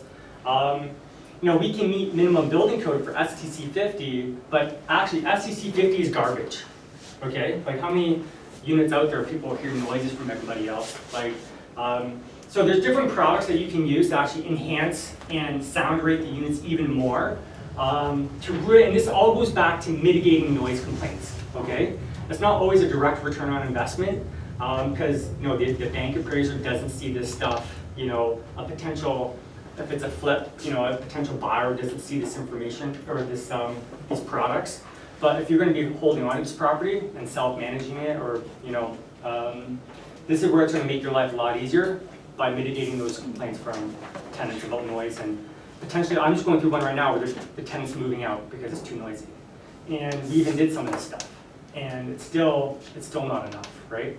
Like these are sound reduction things that you can do. It doesn't make it soundproof. There's no such thing as soundproof in these, even in a condo. I'm sure you guys have you can hear other people in a condo. So things that we're doing to enhance the sound proofing is basically this product here, which is called QT 4003. It's 4003. It's basically a sound insulation underlayment. So it's a rubberized underlayment, 3 mils thick. We roll it out on the main floors. It's a thick rubber underlayment. Basically adds a lot of mass and density to the floor. And it reduces a lot of the walking noises. So when you're walking around, that rubber basically absorbs a lot of the noise so it doesn't transfer down into the basement. And then what we're doing for the ceilings, if we have the ceiling height, so if we have like 86 inches and we have lots of ceiling height, we'll double up the drywall. So we'll do double layer of 5/8 with green glue in between. Green glue is a sound absorbing compound that gets squirted out on a tube all across the drywall. And then when that second sheet goes up, it basically just squeezes out and basically forms another sound barrier in between the drywall. So between this on the main floor and the second layer on the basement with the green glue, you're going way above the minimum building code requirement for sound transmission. And it makes a difference between like hearing the footsteps or hearing conversation to like just a muffle, like just hearing the muffle of a conversation, or hearing very, very light footsteps. Do you ever use the soundproof drywall? The problem with the soundproof drywall is it's not fire-rated drywall.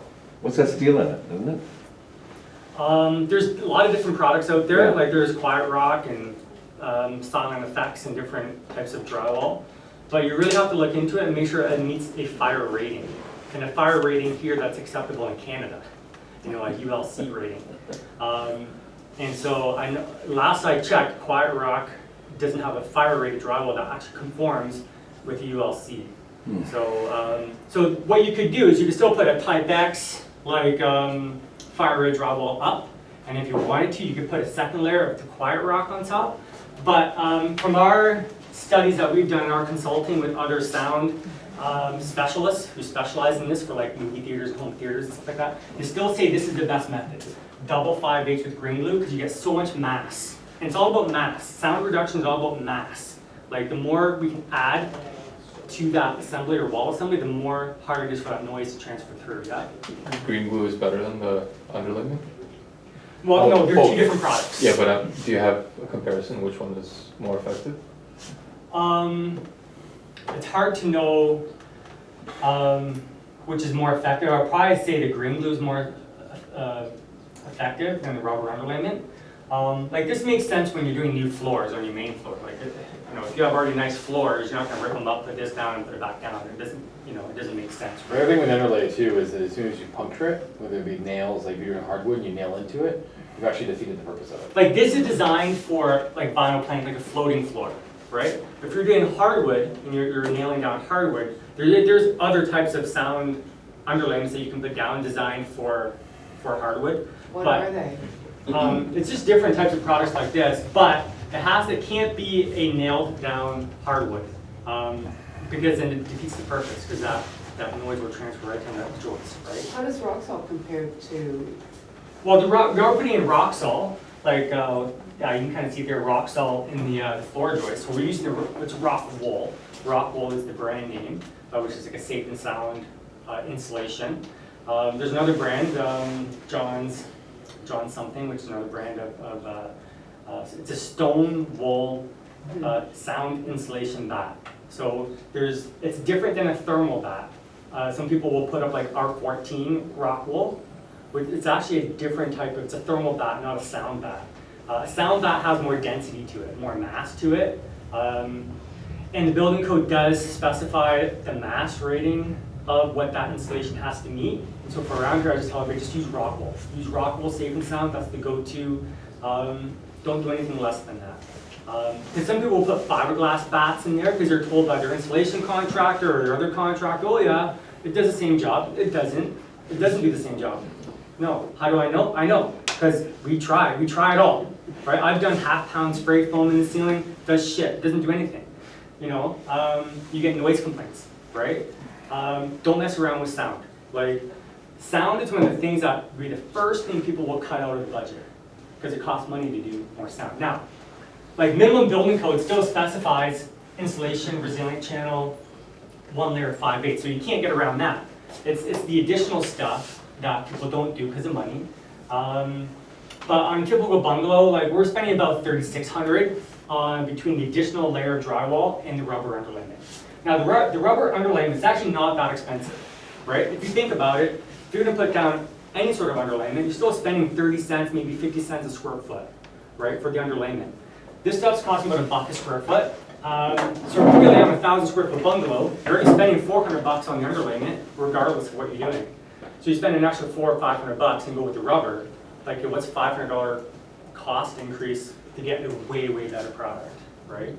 Now, the actual layer of drywall, yeah, that's a straight up cost, right? You're not gonna get any more money back on a bank appraisal. A tenant's not necessarily gonna pay you more rent, although you could use it as a marketing thing, saying that your unit is way more soundproof, like, you know, over and above minimum building code for soundproof. And I put that in my ads, and I get people to reach out to me and say, you know, I'm attracted to your ad because it says it's really, really soundproof. I'm coming from a unit that can freaking hear everything, right? I did the same thing. I do a lot of short-term rentals, and so my property right now, I do short-term rentals, a lot of the office. And most people look at it and say, oh, the basement's gonna be noisy.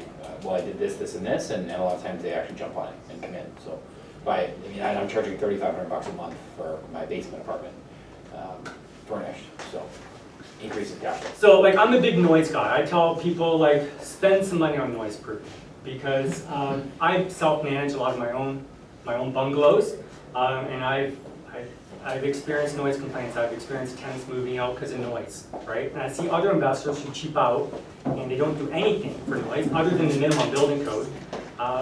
And it's all echoey, you can hear every single thing, and then they call me after they can, what can I do? I'm like, wow, should have done it. Like, it's too late now. Like, what can you really do without kind of deconstructing the unit? And you can stuff your vents to help prevent noise, but you can maybe put carpet down on the main floor, but you know, it gets much harder trying to do it after the fact. So if you're better off, if you're gonna spend $100 grand or 120, 130,000 on a reno, spend $3 grand or more, a little bit more on soundproofing. It'll go a long way to making your life much easier and your tenants. Last thing is smoke detectors, okay? You know, every bedroom, any new bedroom you're creating needs a smoke detector with an LED strobe.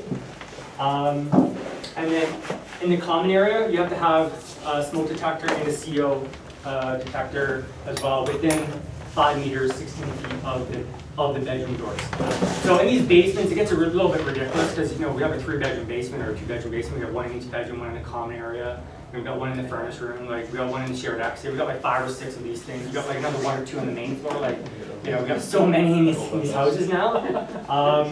But it is what it is. If it's an existing, so like on the, say a bungalow again, that's a good example. The existing bedrooms up there don't need a smoke detector in the bedrooms. They just need them in the common area in the hallway. But the new basement unit that we're creating, it needs 1 in each room. This is a picture of a smoke detector, an in-duct smoke detector in the furnace, in the cold air return of a furnace. So when you have one heating system that's servicing both dwelling units, we need an induct smoke detector. Having this in allows, again, reductions in fire separation, from 30 minutes, let's say, to 15 minutes with one of these in there. Basically what this does is, you put it on the cold air return, so in the furnace, if there's a fire, the furnace is sucking in the smoke, this detector will detect the smoke, shut off the furnace so that the smoke doesn't get pushed around the rest of the house and into the other dwelling units. So it basically buys more time for people to get out, because the number one cause of death and fires is smoke inhalation, so this basically prevents that. Is that just a good thing to have in general? Yeah, Like, yeah, it is, like, really, Yeah. it's having your own personal home, you Can you see know, this as us? right? oh God. You're about between $300 and $500 to install, depending on the electrician. Some electricians do them, some HVAC contractors will do them as well. So they're not really that. I never heard of it, great idea. Like if I'm gonna, put a new furnace system in or build a new house, I'd build one in my own place, just Yeah. for the heck of it, like. You can also have a sprinkler system, but those can get expensive.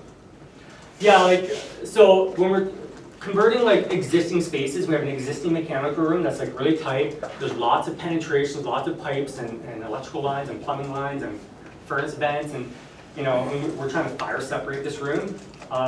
It can be really, really difficult without having to basically disassemble everything.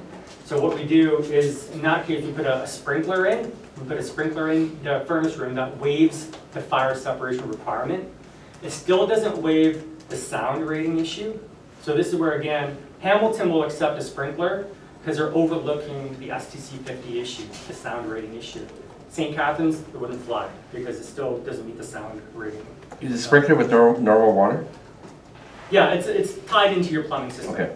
So a lot of mechanical rooms, the hot water tank might be there and some plumbing, and the plumber installs a sprinkler. And, It's cold in BC, isn't it? I think. pardon? I think sprinklers are cold in BC. Because they said something, but this is about 10 years ago, they said nobody's ever died from fires Well, anymore. BC's under a different building code. Yeah, no, that's what I'm saying. It might be, Yeah. it should come here maybe. Well, sprinklers are in the building code, like for commercial buildings. Yeah, I know, but for and You everything. can put sprinklers throughout your entire, Yeah, but complex. they may make a building code in Ontario. I have no idea. Yeah. I have no idea. I just follow whatever I'm told to by the code. It changes every year, they're always making adjustments, they're talking about getting rid of it, going to national, all sorts of stuff. Okay, so basically, those are the top kind of 10 things that you should be looking for. Obviously, there's so much more into the building code. There's a lot more nuances in there. There's, for the exit stairs, there's minimum heights above the stair, which is 71 inches. There's certain stair tread depths and heights and railings and guards, and there's a whole bunch of other stuff in there that we have to take a look at. But from purchasing a property and looking at a property, these are things that you need to know. Because you need to make sure that you can, do it first of all properly with the zoning. Make sure you're in the right zone, we do the parking. And again, ceiling heights, making sure we meet our minimum ceiling heights. Those are the big three things that are difficult to get around, right? Everything else, again, is achievable. It just depends on how much you want to spend on renovating to get to that stage, right? Sometimes it's really expensive and it doesn't make sense for that particular property as an investment. Any questions? So basically, this is what we have to put together. I do floor plans and drawings and all that kind of stuff. I do have a renovation company that is doing, a portion of these permits as well as the construction. So we're on 10 houses right now in the Hamilton Brantford area converting. I do have a checklist, so you can go to my website, legalsecondsuites.com/checklist, and I put together a checklist here, basically kind of going through some of the things we talked about, that top 10 list.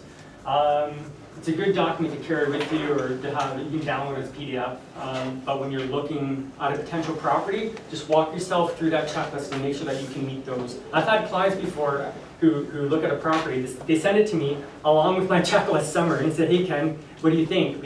I checked the zoning, we can do that, we can do the parking, I think we can meet all these items for the bill. I'm like, perfect, sounds like we can do it, So it is, I do get some good feedback from it that it's helpful, so yeah. Is there a benefit to going through the city and doing it versus just doing all the work? Like, do you know what I'm trying to ask? No.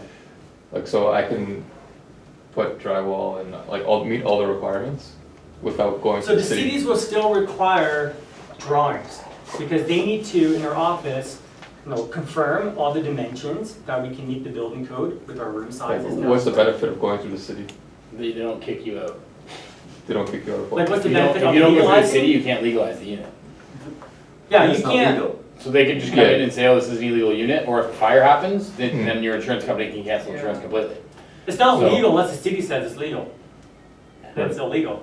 Right. Even if you meet all the requirements. Even if you meet all the requirements. So you gotta get a permit. You gotta get a permit. Most of the ones. It's are gotta be not inspected by a third party, Yeah. right? So this is where too, like, having a permit and a third party building inspector coming through the project really keeps your contractors accountable. Because they construct differently, like if they know an inspector's coming through, they know they can't get away with some of this stuff, right? So even for you as an investor, it's a good check and balance to have a permit because it keeps your guys, on top of it. But yeah, it's not legal unless you go to the city, pull a permit, get it inspected. Then if it's legal, your property's worth a lot more. So anyways, guys, like there's a lot to like, to learn about the code. It's not an overnight thing. It took me many years to kind of just even wrap my head around the code when it comes to like, and I specialize in second suites and conversions. Like I don't do like other big renovations. I kind of just focus on this. It took me a couple of years to kind of get up to speed on it. So it's not an overnight thing. And you just learn every project you do, you learn. You learn. I still learn stuff on every single one I do. I'm learning little nuances in the code I didn't know before. So it just takes time. There you go. One more That's it. question. Yeah. Yeah, so if there was an existing house and it already met requirements, but it wasn't legalized, so there's like 2 dwelling units? You would still have to do a set of drawings. Yeah, so, yeah, set of drawings, but then that's all you would need to do really to get Yeah, that so you legal- wouldn't have to do Any, anything like, on physical the work. renovation Yeah. side, if So- it's all actually done properly. So it just has to go through the plan examiner, but then how does it, So How once does the someone plan verify that examiner that's- reviews it and Yeah. says, okay, if this is the existing, everything conforms, now we have to get the building inspector out there. Then the building inspector will walk through and make sure that everything conforms. right, but they can't check a lot of things because it's not in the process of construction? Well, then they're using their discretion. Right. Right? okay. Like, technically speaking, the building code states that if you finish your basement without a permit, the inspector could make you rip it out and rebuild it so that they can inspect every single portion. Now, the likelihood of that happening is slim, unless it looks like it's obviously built wrong, like it's just a complete slop job, and it's totally unsafe, then the inspector gets the job, make you rip it out and redo it, right? But if it looks like a nicely done renovation, like, they're really at that point looking for health and safety stuff. Smoke detectors, egress, an egress window, that's pretty much it. So that's all the drawing boring stuff. Ken makes it pretty interactive. It's quite fun and obviously answers a lot of questions throughout it. It's a little hot and I'm sure once I got water, I can keep myself awake. I'm going to touch on what our mortgage professional tends to work with. And the reason I'm going to go through this is if you do have clients out our way, we actually have appraisers that instead of just sending it off to the bank, they'll call us and say, hey, what was the number you were thinking? Which is very valuable. So obviously the pre-qualification for the purchase, I'm sure each and every one of you guys go and get your clients pre-qualified before you get to a house, otherwise you're going to a house and you can't afford it. But I always sit down with my clients and actually create a plan. So the course that I'm currently going through and teaching through different investment courses is how to replace your active income with passive income. And so when I actually sit down with someone, before I go out and do anything, I'll sit down with them in the room and I'll work through what their plan or expectations are.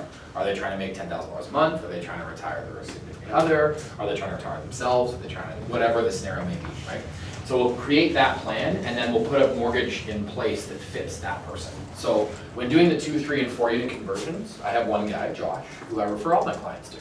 Because 2, 3, and 4 unit is his bread and butter. When you have up to 5 of those units, he will do that and he's the best person for it.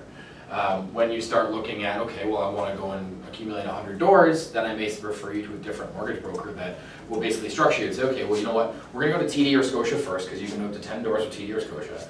That's max. And then we'll go to CIBC, because CIBC will allow 5 properties with them, ignoring all the other properties you're going to. And then you go to RBC or the credit unions, because your RBCs and credit unions outside of Toronto. So if you guys go to Timmins, they're going to be a lot hungrier for your business, and they'll know that, hey, you know what, we can get a mortgage that is worth $400,000, wherever they get Timmins is worth $100,000. So you'll see that they're a little bit more competitive for it. So based on their goals, we'll structure a plan that makes sense. The refinance, really the idea of the refinance here is the biggest value we can offer is the appraiser. And the reason I go through that one particular gentleman for 2, 3, and 4 unit conversions is because he always uses the same appraiser. Her name was Donna. I was literally on the phone with her an hour ago, 2 hours ago, just making sure the numbers came back. And so she went and looked at her property on Saturday for me, and it was an appraisal that my clients requested because they closed in cash, so they're gonna put a mortgage on it afterwards. And I sent her a text on Saturday knowing she was going there, saying, hey, when can you talk? We didn't connect over the weekend. I talked to her today. She said, oh, I submitted it yesterday. I'm like, oh, almost dropped. My heart dropped. I'm like, wait a second, before I even had a say on it. And then she's like, but the number you needed was already there. I already had that conversation with him. So we knew that the number that he wanted was the number he purchased it for. She said there was more than enough room in there. There's definitely comparables.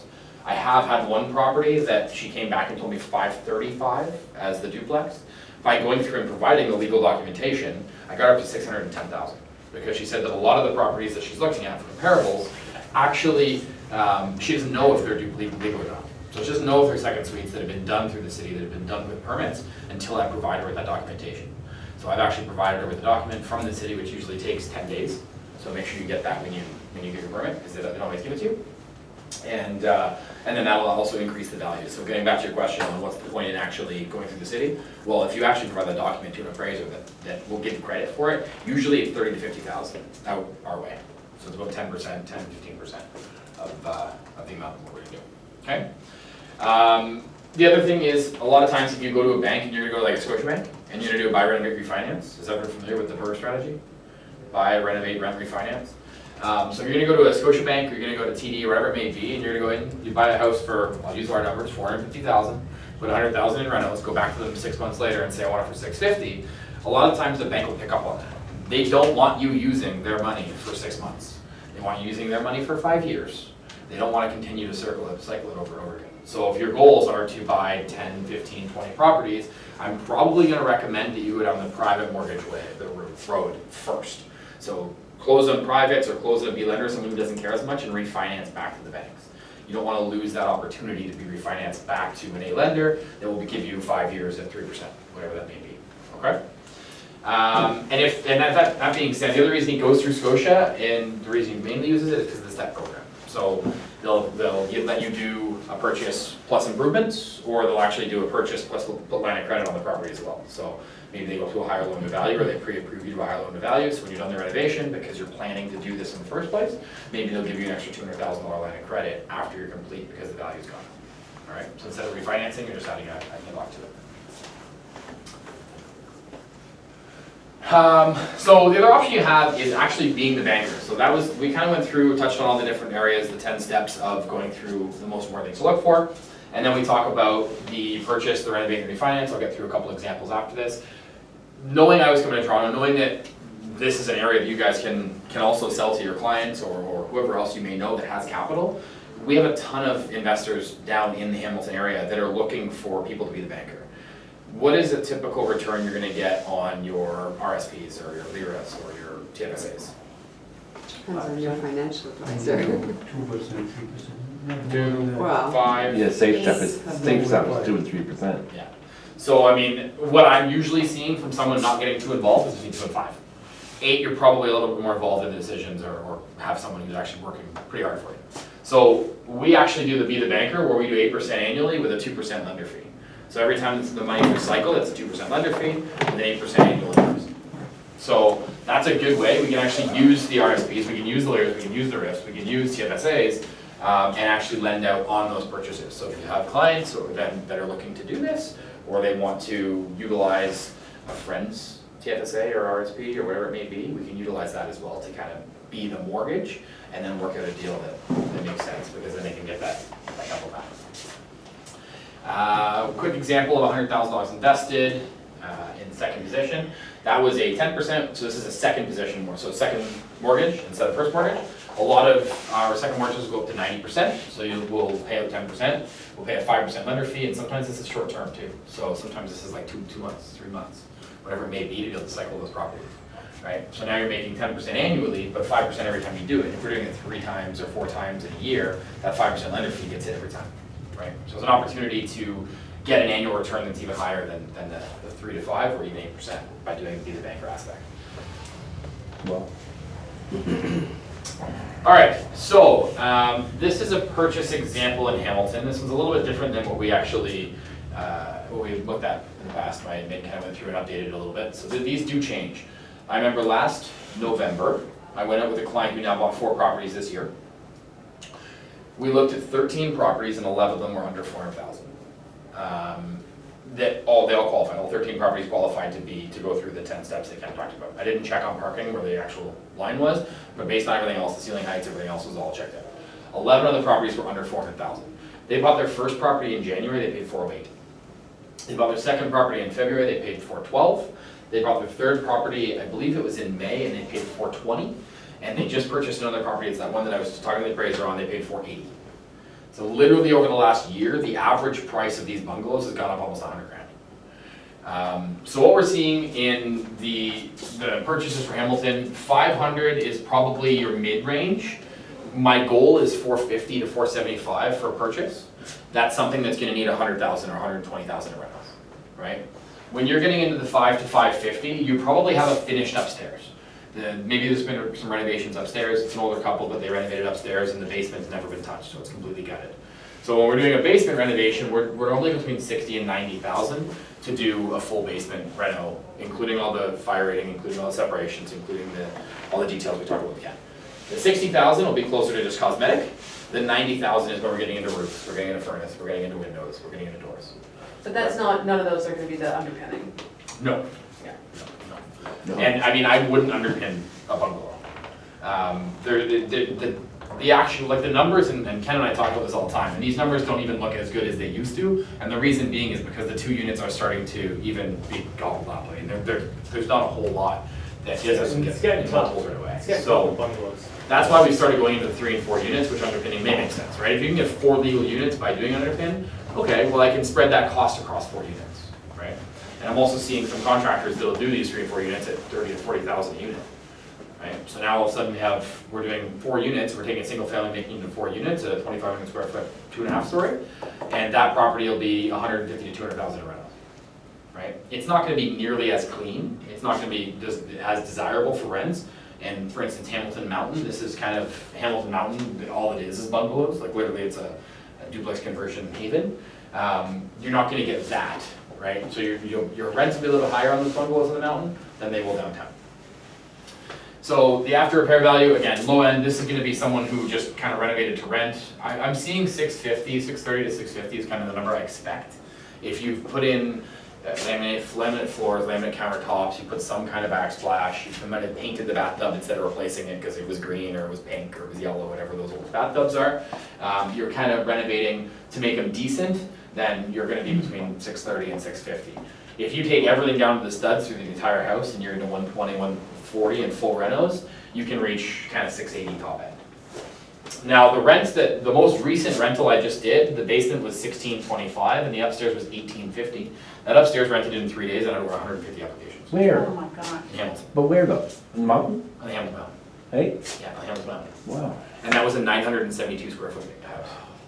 So it was under 1,000 square feet. Usually when I'm looking for these, I try and get over 1,000 square feet because the appraisal does actually come back based on square footage as well. The price per square foot is a big deal, right? So the other thing is, if you have a garage, a double car garage with, sometimes they have heat, sometimes they have their own furnace, they have their own heating system, whatever that may be, propane heat, whatever it is, as well as electricity, we're actually seeing a lot of people rent the garage out separately. So you can either include it in the upstairs rent, downstairs rent, and charge them extra if you have a contractor or something that wants to do that.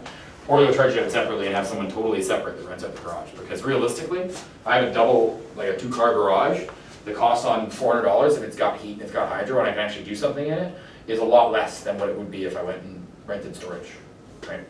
So what we're actually seeing is these are kind of numbers that are the actuals right now. I've even seen upstairs go as high as $2,250 for a 3-bedroom, like 1,200 square foot. Yeah. God. Yeah. And sometimes, Basement rents. what's that, sorry? I think it over the basement rents. Yeah. Yeah, that's pretty The hammer. typical. If that's typical. I just rented the basement in Brantford for 1,600. Like, and that's like completely different market. Is it No, near, I is it near the will also university or something? Nope. Are you- It's a bungalow, typical bungalow, family-friendly neighborhood. I will also say, I mean, I have it on my phone, I actually took just kind of a refresher course at Rockstar in Oakville last March. And last March, typical rents were $1,250 to $1,300 for a basement. So, I mean, we're a year and a half later, and we're $300-400 a month higher. And what, I honestly, like, when my clients buy, I show them these numbers, and then by the time they're finished their rental 6 months from now, they're at least $100 higher. Yeah.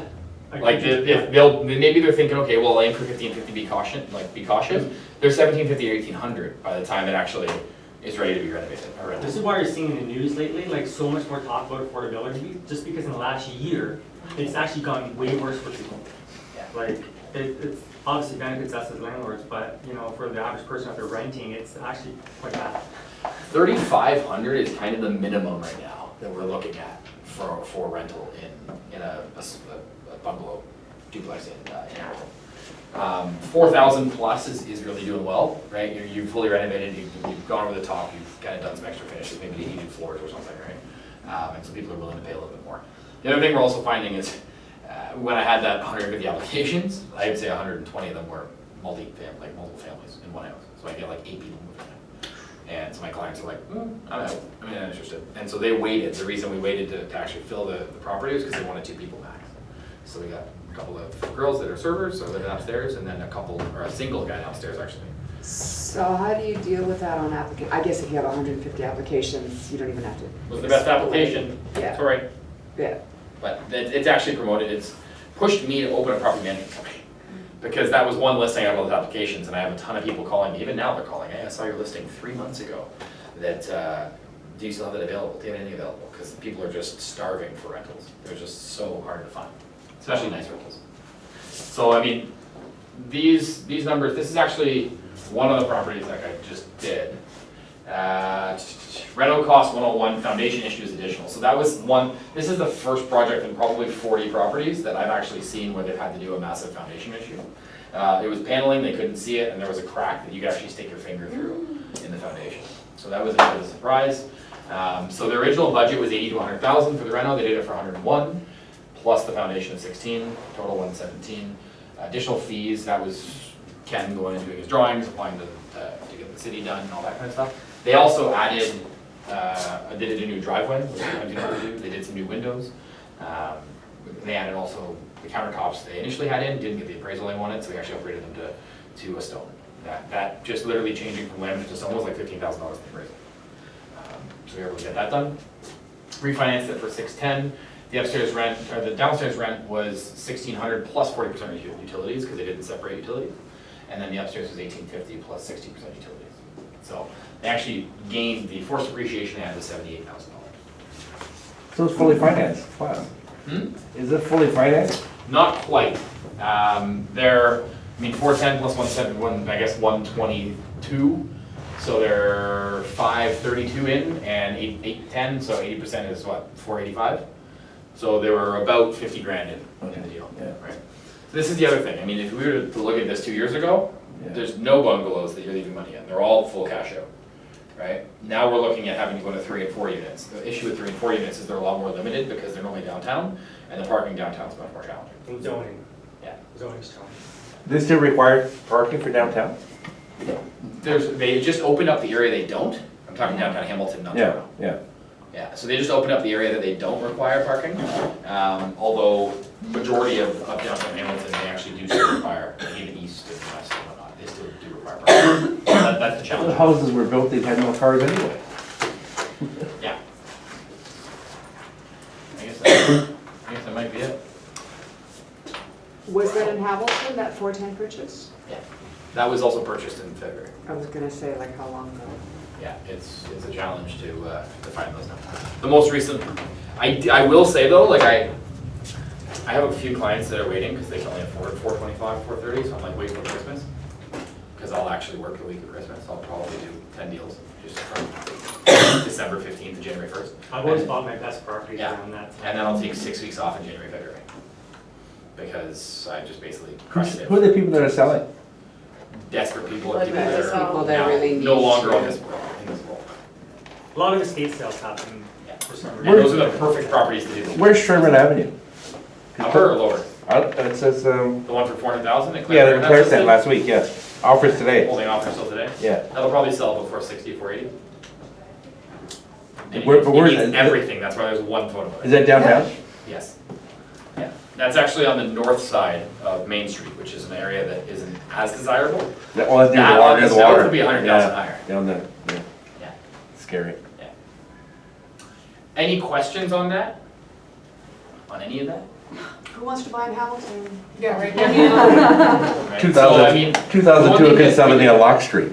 one thing that we didn't actually have on there was the cash flow. So the average cash flow, I would say you're probably between 400 and 600 a month, and that includes a CapEx, that includes maintenance, that includes property management. That's good. Right. So if you're still able to get positive cash flow, and you're actually assuming that you have 8% property management and 4% maintenance, Fantastic. and so on and so forth, and you're still putting money in your pocket each month, plus mortgage pay down, plus depreciation, it makes it fairly appealing. And I mean, realistically, if you're keeping 50 grand in a property and you're getting 400 bucks a month, when you actually look at the return, we're looking somewhere in the 35 to 40% annual return usually. Sign me up. St. Catharines is hot too, eh? Yes and no. No? First of all, I bought it all. Everything under 250, we put an offer in on. Oh. I don't even shop for myself anymore. My partner has a full-time agent that just goes and buys it all. We bought about 80 houses there in the last 12 months. But St. Catharines is challenging because the zoning, you have to be downtown for you to allow unit sizes the way you want.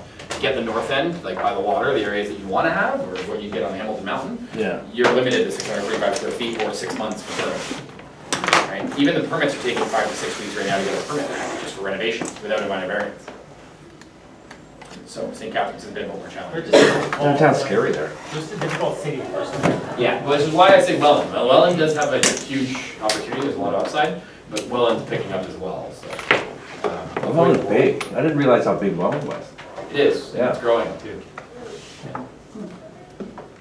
So I'm leaving you guys, letting you get out of here 10, 15 minutes early unless you have some questions.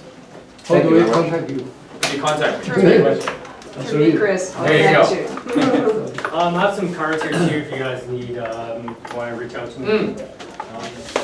One more thing as well, so if you guys enjoyed this, for you. this is kind of legal suite conversions. It was our kind of 2-hour abbreviated version. October 5th, we're actually hosting a full day event where Ken will talk about some of this stuff. It's going to be a little bit more towards 3 and 4 units. I'll talk about the pros and cons of 5 different types of investing. So we're talking about rent to own, we're talking about flips, the buy, renovate, refinance, apartment buildings, and then be the banker. So we're actually going to break off into little sessions for an hour and a half, and you'll be put into groups based on the active income to passive income goal that you want, as well as if you want to send any clients down. Right now, early bird is on until tomorrow for 79 bucks. I think. Where's that at? It's at the Burlington Holiday Inn. It's just off the highway, Guelph Line in QEW. And are you doing a tour after that as well? The next street tour will be October 20th. It was going to be the 19th, and then there's 3 other events that day, so I still do it the day after. So there's a multifamily building, a multifamily event, there's a London event, and some other event that day. Rent-to-own event. So that day didn't work, so I said I'll do the Sunday, and we'll be doing street tours every 2 weeks. So it was going to be once a month where I'm going to do a class and then street tour, which worked out really well, 85 people. And then I realized that I don't want to spend 8 hours because it's exhausting. It's a big day. It was a massive day, and I had 1,000 questions to answer. The bus, I was just standing up screaming on the bus, answering everyone's questions. So that was a little chaotic. It was fun though, that's good. Yeah, it was fun. It was hot too. And we looked at 4 properties on market that could be purchased, or 3 properties on market that could be purchased, 1 property off market that could be purchased, and 1 project that was in the middle of reno. So I had my clients actually in the middle of a reno. We went through it, he walked everyone through it, and so that was a good experience too. What we're gonna do is probably every 2nd month we'll do that full event. And I do that, we did this one at the Burlington office, which actually has a pretty big training room. We fit about 100 people for both ones. And we had 85 people in there, and I had to like get out, and I cut it early because everyone was hot. It was crazy. Are you gonna cap So- those, do you think, like? No, I'm just gonna find bigger venues. Okay. I mean, to be totally honest with you, I had a mortgage broker paid for the lunch, and then my lawyer paid for the buses. So it was very beneficial. I mean, send your clients down, let them know. I'm happy to obviously do referrals if you guys want to come down. I'm happy to do that as well. But we're going to do different areas too. So I'm going to do, the reason I'm going to do bi-weekly tours is because we're going to do Brantford, Hamilton, probably Kitchener-Waterloo, possibly Paris, St. Catharines, Welland. We're going to do like a city every 2 weeks. And so we'll just keep rotating what city that is. Paris is just outside of Brantford. I know, I think they went, Woodstock too is also no, another. a Walmart commercial. You see the Walmart commercial? for fashion, and they show Paris, Ontario. They have the runway. Brantford to the Yeah, right. we had a 12 meeting first. of opening time, and so- Well, nice to meet you. Thank you very much. Thanks for coming.